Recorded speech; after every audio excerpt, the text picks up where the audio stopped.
నాగర్ కర్నూలు జిల్లా అచ్చంపేటలో ACR function హాల్లో వనవాసి కళ్యాణ పరిషత్ ఆధ్వర్యంలో 111 చెంచు గిరిజనుల సామూహిక పెళ్లిళ్లు జరగనున్నాయి.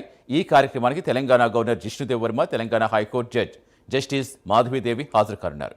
యువజంటలు సమయానికి రావాలని వనవాసి నాయకులు కోరారు.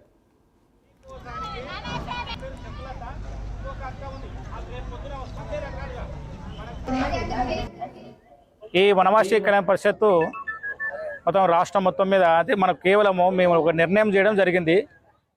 చెంచుల లోపల పెళ్ళిళ్ళు చేసుకోకుండా సహజీవనం చేసుకుంటూ జీవిస్తున్నారు.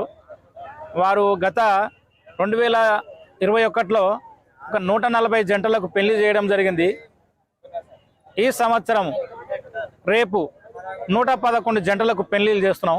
సుమారుగా 60 గ్రామాల నుంచి 20 మండలాలు, 6 జిల్లాలు, ఇంకా 3 రాష్ట్రాలు ఈ నుంచి పాల్గొంటున్నారు. ఇక్కడ సుమారుగా కొత్త వాళ్ళు ఉన్నారు, సహజీవనం చేసే వాళ్ళు కూడా ఉన్నారు. ఇది సేవా సంస్థ.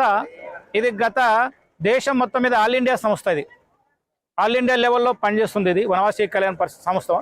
అయితే మేము పెద్దలు హైదరాబాద్ నుంచి కొంతమంది పెద్దలు ఆలోచన చేసి మనోళ్లకు ఈ పెళ్లిళ్ళు చేయాలన్న ఉద్దేశంతో ఈ నిర్ణయం జరిగింది.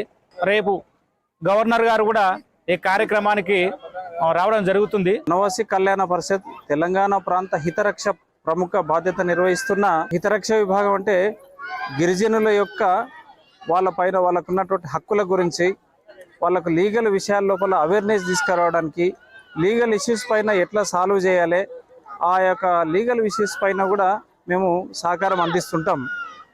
వనవాసి కళ్యాణ పరిషత్ ఏదైతుందో గిరిజనుల యొక్క వికాసం కొరకు పనిచేస్తున్నటువంటి స్వచ్ఛంద సేవా సంస్థ వనవాసి కళ్యాణ పరిషత్ 1952 నుండి ఇప్పటి వరకు నిరంతరం 70 సంవత్సరాల పాటు పనిచేస్తున్నటువంటి సంస్థ.